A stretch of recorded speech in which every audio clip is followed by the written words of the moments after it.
দক্ষিণ মালদার তৃণমূল প্রার্থী শাহনওয়াজ আলী রায়হানের সমর্থনে ইংরেজবাজার পৌরসভার ৩ নম্বর ওয়ার্ড ও ২৯ নম্বর ওয়ার্ডের উদ্যোগে তুলসীমোড় লাইব্রেরি মাঠে সভার আয়োজন করা হয়।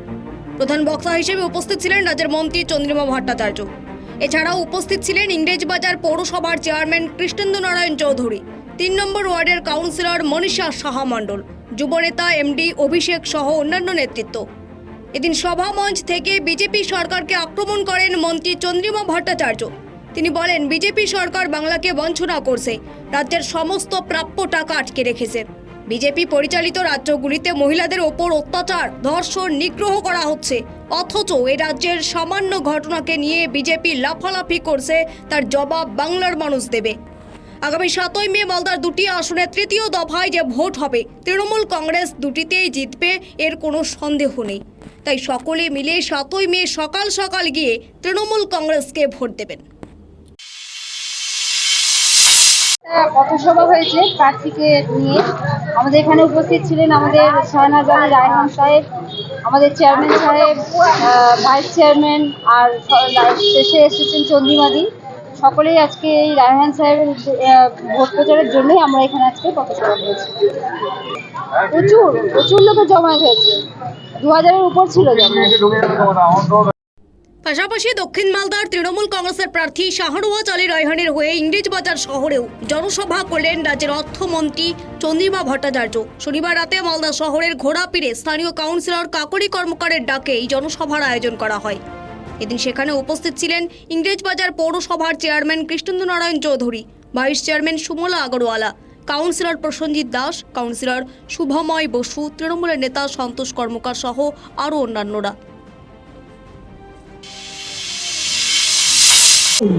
আপনারা নিচে থেকে আমাদের সমর্থন করে যেভাবে আমাদের মঞ্চটা তৈরি করে দিয়েছেন, আপনারা সমর্থন না করলে তো মঞ্চ তৈরি হতো না।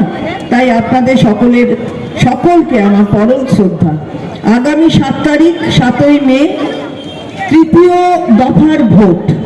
সারা ভারতবর্ষে দুটি দফার ভোট হয়ে গেছে। একটি ১০২ কেন্দ্রে সারা ভারতবর্ষে, দ্বিতীয় দফায় ৮৯ কেন্দ্রের ভারতবর্ষে ভোট হয়ে গেছে। তার মধ্যে ৬টি কেন্দ্র দু দফায় এই উত্তরবঙ্গেই আমাদের ৬টি কেন্দ্রে ভোট হয়েছে। আপনাদের কাছে দৃঢ় বিশ্বাস নিয়ে বলছি, এবং এই বিশ্বাস শুধু বলার জন্য বলা তা নয়, একেবারে দৃঢ়তার সাথে বলছি, যে ৬টা জায়গায় নির্বাচন হয়েছে আমরা সব জায়গায় জিতব, আমরা প্রত্যেকটি আসনে জিতব, এ বিষয়ে কোনো সন্দেহ নেই। তৃতীয় দফার নির্বাচনে মালদা উত্তর আর মালদা দক্ষিণ, আমি দক্ষিণে আপনাদের সামনে বলতে এসেছি। কিন্তু এটাও আমার বিশ্বাস, ৭ই মে ইভিএমে যখন আপনারা সবাই যারা আমাদের সমর্থন করছেন তারা ভোট দেবেন, তখন দেখা যাবে এই দুটি কেন্দ্রে, দক্ষিণ এবং উত্তর দুটি কেন্দ্রেতেই আমাদের জোড়াফুলের প্রার্থীরা বিজয়ী হয়েছে। তার কারণ আছে, আমরা তো এমনি এমনি বলছি না, এমনি এমনি আপনাদের সমর্থন চাইতে আসেনি। বাংলার মুখ্যমন্ত্রী, আমাদের দলের সর্বোচ্চ নেত্রী মমতা বন্দ্যোপাধ্যায়, তিনি যেভাবে বাংলাকে সাজিয়েছেন, বাংলার মানুষদের মর্যাদা দিয়েছেন, মালদাকে অন্তর দিয়ে ভালোবেসেছেন। আবার আগামীকালও তিনি মালদায় আসবেন, দুটি সভা করবেন।